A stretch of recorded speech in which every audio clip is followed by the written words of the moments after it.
नमस्कार दोस्तों, साहित्यिक कहानियों के इस चैनल कहानियां जिंदगी की पर मैं शैली नारायण आप सबका तहे दिल से स्वागत करती हूँ।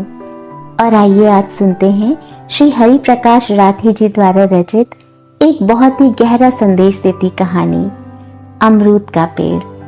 आइए सुनते हैं।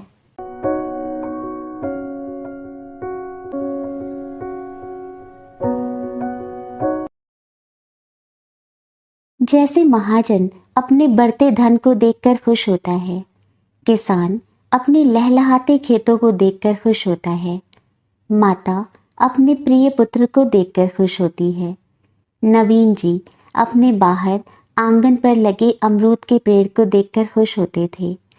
न जाने उन्हें इस पेड़ से क्यों लगाव हो गया था। कोई 5 साल हुए उन्होंने नर्सरी से लाकर इसका पौधा लगाया था। बड़े जतन से इसकी देखभाल करते थे। समय समय पर खाद, पानी सब कुछ मुहैया करवाते थे। समय जाते देर नहीं लगती, पेड़ भी अपने कद्रदान के घर आकर ऐसा फूला फला जैसे कृष्ण पक्ष का चंद्रमा। वर्ष दर वर्ष पेड़ बढ़ता गया और कुछ ही वर्षों में फलों से लद गया। शाम आंगन में आराम कुर्सी पर इस पेड़ के साए में बैठकर नवीन जी की सारी थकावट दूर हो जाती थी। बच्चा जवान होकर जब सुपुत्र हो जाता है तो माता पिता उसके पालने में उठाई सारी पीड़ा को भूल जाते हैं।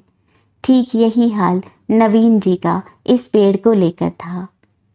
नवीन जी, जिनका पूरा नाम नवीन चंद्र दत्ता है, अब प्रौढ़ हो चुके हैं। सर पर कुछ कुछ बाल ही नजर आते हैं, जैसे विदा लेते यौवन के अवशेष हो, परंतु उनका ललाट दैदीप्यमान है तथा चेहरे से सौम्य एवं विद्वान नजर आते हैं। हृदय से अत्यंत दयालु हैं एवं उन्हें देखते ही लगता है जैसे कोई भला उपकारी आदमी हो। कॉलोनी में उनकी सबसे अच्छी मित्रता है। दरअसल उनके सहज स्वभाव के कारण लोग उनसे अक्सर मिलने आते थे। सबके दुख सुख में बढ़ चढ़कर काम आते थे वो। शादी हुए कोई 20 वर्ष हो गए। एक बेटा एक बेटी है, मुकुल एवं मालती। पत्नी शालिनी समझदार एवं व्यवहारिक है, पर उन्हें मूर्ख ही समझती है।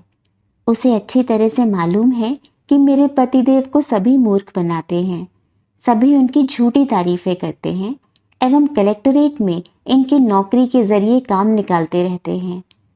उनके बच्चों का नजरिया भी अपने पिता के बारे में ऐसा ही है। नौकरी करते 20 वर्ष हो गए, अभी भी बाबू ही हैं। प्रमोशन के नाम पर हर बार धत्ता। प्रमोशन परिणाम के दिन हर बार मुंह लटकाए चले आते हैं। पूछने की जरूरत ही नहीं है, उनका चेहरा ही उनका दर्पण है। नवीन जी चुपचाप सह लेते हैं यह सब। उन्हें मालूम है भले एवं अच्छे इंसान के लिए इस दुनिया में बेतृष्णा के अतिरिक्त कुछ नहीं है। उसकी खुशी तो उसके आत्मसंतोष में ही छिपी है। इस बार सीजन में अमरूद के पेड़ पर बहुत फल आए। पेड़ जैसे अमरूदों से लद गया। टप टप करके ऊपर से ढेर सारे अमरूद सुबह गिरते तो नवीन जी उन्हें धोकर कुछ घर में रखते, कुछ तुरंत ही कॉलोनी में भिजवा देते। घर से बाहर निकलते तो लोग कह ही देते, भाई नवीन जी, आपके पेड़ जैसे मीठे अमरूद तो कभी नहीं खाए। नवीन जी को इससे एक भीतरी खुशी मिलती थी। शायद अमरूद का पेड़ भी इसे कहीं से सुन लेता था। प्रशंसित होकर बढ़ चढ़कर फल देता। सुबह शाम पेड़ पर न जाने कितने पक्षी, कोयल, कौवे, कबूतर, मोर आते थे एवं फल खाकर जाते थे। कॉलोनी के बच्चे तो उस पेड़ के इर्द गिर्द ही रहते थे। उन्हें तो जैसे स्वर्ग मिल गया था। उन्मत्त शैशव को और क्या चाहिए। सबको मालूम था नवीन जी कुछ नहीं कहने वाले। ऑफिस से आते जाते इन बच्चों को देखकर नवीन जी का हृदय भीग जाता। लगता उनके जीवन से कोई एक छोटा सा अर्थ निकल आया हो। सज्जन इंसान की यही निशानी है। मिट्टी किसी की भीगती है, परंतु तृप्ति उसको मिलती है। दुख किसी को पहुंचता है, परंतु पीड़ा उसके अंतस में उभरती है। आज ऑफिस से आते हुए वे 4-5 लोहे के हुक लगवाकर बांस ले आए थे। घर आते ही पत्नी बच्चों ने टोका, ये क्या कर रहे हैं आप? क्या आपको मालूम है इससे हमें कितनी तकलीफ होती है? सारे दिन बच्चे मुंडेर पर बैठे रहते हैं, पक्षी अधपके फल गिराते रहते हैं, सफाई कर कर के थक जाते हैं, और आप ये बांस भी ले आए। कुछ और भी कसर रह गई थी? बड़े सहज भाव से नवीन जी ने कहा। भाग्यवान बच्चों को बहुत तकलीफ होती है। अभी कल ही पड़ोसी गिरीश जी के बच्चे अमरूद तोड़ते हुए गिर गए थे। मैंने सोचा बांस छप्पर पर रख दूं तो बच्चे छप्पर से लेकर बांस से अमरूद तोड़ लेंगे। एमए फर्स्ट क्लास पत्नी ने सर पीट लिया, मन ही मन कुढ़ी और खींच कर रह गई। एक यही बेवकूफ मिला था जगत में मेरे लिए। लेकिन नवीन जी चुप। अमरूद का पेड़ भी उनके साथ चुप खड़ा था, मानो कह रहा था कि संसार के मूर्खों में तुम अकेले नहीं हो, लेकिन दोनों दाता होने के सुख को जानते थे। धरती जैसे धन धान्य से भरकर सब कुछ अपनी संतानों को दे देती है, वैसे ही विसर्जन के सार गर्भित सुख से नवीन जी माला माल थे। इस बार तो सीजन में इतने फल आए कि कॉलोनी के लोग तो क्या, पक्षी भी निहाल हो गए। यहाँ तक कि गाय बकरियां भी अधपके फलों को खाने के लिए आने लगी। सभी उस पेड़ को दुआ देते थे एवं इन दुआओं के मिलते अमरूद का पेड़ हर वक्त फलों से भरा मिलता था। कल्प वृक्ष हो गया था पेड़। उपकारी व्यक्ति की संपत्ति जैसे कभी खाली नहीं होती, वैसी ही हालत पेड़ की थी। प्रकृति का यह गूढ़ रहस्य नवीन जी के साथ साथ पेड़ को भी समझ में आ गया था। शायद किसी की दुआ नवीन जी को भी लग गई। इस साल उनका वर्षों से रुका प्रमोशन हो गया। अब वे अपने महकमे में अधिकारी हो गए, लेकिन प्रमोशन के साथ ही उनका स्थानांतरण भी जोधपुर से 350 किलोमीटर दूर जयपुर हो गया। नवीन जी की वर्षों की मुराद पूरी हुई। बुढ़ापे में उन्हें बाबूजी सुनना बहुत बुरा लगता था।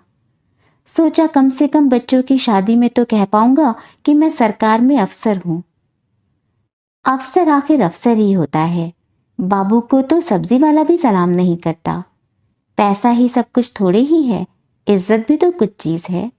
इंसान की मनस्थिति के अनुकूल ही उसके विचार बन जाते हैं। चूंकि दूसरी जगह तुरंत रिपोर्ट करना था, अतः आनन फानन में ही सामान पैक हो गया। उन्होंने मकान मालिक को हिसाब कर चाबी पकड़ा दी। कहा, हम सभी कल यहाँ से चले जाएंगे।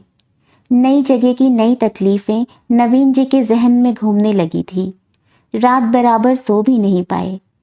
सुबह सूर्य जल्दी ही उग गया था। शायद उसे भी नवीन जी को विदाई देनी थी। अच्छे दिनों में समय जाते देर नहीं लगती। आंगन में हल्का सुनहरा प्रकाश बिखरने लगा था। अमरूद का पेड़ आंगन में यथावत खड़ा था। पत्तियों पर ओस की बूंदें सुहावनी लग रही थीं। नवीन जी ने एक एक कर सारा सामान बाहर भिजवाया एवं घर खाली होने पर आंगन में आए। अब तक बच्चे एवं पत्नी भी बाहर जा चुकी थी। नई सरकारी गाड़ी में बैठने की सबको जल्दी थी। अमरूद का पेड़ जैसे उन्हें विदाई देने को खड़ा था, मूक और प्रगल्भ। उसे देखते ही भाव विभोर हो गए। कस के पकड़ लिया उसे और फपक कर रो पड़े। इस शहर को छोड़ते हुए उन्हें सर्वाधिक दुख इस पेड़ को छोड़ने का हो रहा था, मानो कोई भाई भाई से बिछुड़ रहा हो। संभल कर उन्होंने उस पर प्यार से हाथ फेरा, जैसे उसे समझा रहे हो कि इस जीवन में कौन हमेशा साथ रहा है। हर रिश्ते की एक उम्र होती है, शायद तुम्हारा मेरा इतना ही साथ हो। नवीन जी शायद वहीं खड़े रहते, पर बाहर से बिटिया की आवाज सुनकर चौंके। पापा, कॉलोनी के सब लोग, बच्चे आपका बाहर इंतजार कर रहे हैं। नवीन जी बाहर आए और आश्चर्यचकित रह गए। कॉलोनी के सभी लोगों ने उन्हें फूलों से लाद दिया। बच्चे, बूढ़े सभी उन्हें बाहर सरकारी गाड़ी तक छोड़ने आए। गाड़ी में बैठते बैठते भी वो अमरूद का पेड़ देखना न भूले। शायद कह रहे हो, मित्र फिर मिलेंगे। समय कितना जल्दी बीत जाता है, पता ही नहीं चलता। नए काम की आपाधापी एवं जिम्मेदारी में नवीन जी को पता ही नहीं चला कि जोधपुर छोड़े 2 वर्ष हो गए। इन्हीं दिनों ऑफिस के काम से कोर्ट की एक पेशी के सिलसिले में उन्हें जोधपुर जाना पड़ा। जोधपुर सुबह पहुंचकर उन्होंने सोचा पहले कोर्ट का ही काम कर लिया जाए। होटल से तैयार होकर वो सीधा कोर्ट पहुंचे। पेशी से आते आते उन्हें 2 बज गए। सीधे होटल पहुंचकर कमरा खाली किया एवं गाड़ी में नीचे आकर बैठ गए। ड्राइवर उनका इंतजार ही कर रहा था। गाड़ी में जाते जाते उन्हें पुराने घर की याद हो आई। पुरानी स्मृतियां कुरेदने लगी। कॉलोनी रास्ते पर ही थी। सोचा लगे हाथों सभी से मिल ले। पुरानी यादें ताज़ा हो आईं। अमरूद का पेड़ देखने को उनका अंतस तड़प उठा। वे सीधे अपने पुराने घर में गए और यह देखकर अचंभित हो गए कि वहां अब कोई पेड़ नहीं था। नए किराएदार ने बताया कि पेड़ कुछ समय पूर्व गिर गया एवं उसे फेंकवा दिया गया। इसी दरमियान कॉलोनी के गिरीश जी वहां आ गए एवं उन्हें दूर एक तरफ ले गए। कहने लगे, नवीन जी क्या बताएं, आपके जाने के बाद से ही इस पेड़ के बुरे दिन आ गए। नए किराएदार शर्मा जी कड़क आदमी हैं। उन्होंने पेड़ पर किसी को नहीं चढ़ने दिया। बच्चे भी डर से अब मुंडेर पर नहीं जाते। पक्षियों को गुलेल से मारते रहते हैं एवं पेड़ के फल बांटने का तो सवाल ही नहीं। सिवाय खुद के खाने के किसी और को फल देना तो उन्होंने सीखा ही नहीं। थोड़े ही दिनों में जैसे पेड़ को नजर लग गई। पेड़ में कीड़े लग गए। इस वर्ष कोई फल नहीं आया। थोड़े दिनों में ही पेड़ ठूंठ हो गया एवं गिर गया। नवीन जी को जैसे सदमा लगा। वे चुपचाप आकर गाड़ी में बैठ गए एवं ड्राइवर को गाड़ी चलाने को कहा। गाड़ी में आते ठंडे झोंकों से शायद उनका मन शांत हुआ। सोचा यह प्रकृति अपने आप में कितनी पूर्ण है। जब तक फल बट रहे थे, फल आ रहे थे। जो ही संचय शुरू हुआ जैसे गंगोत्री ही कट गई। जो देना नहीं जानता उसे प्रकृति देती भी नहीं है।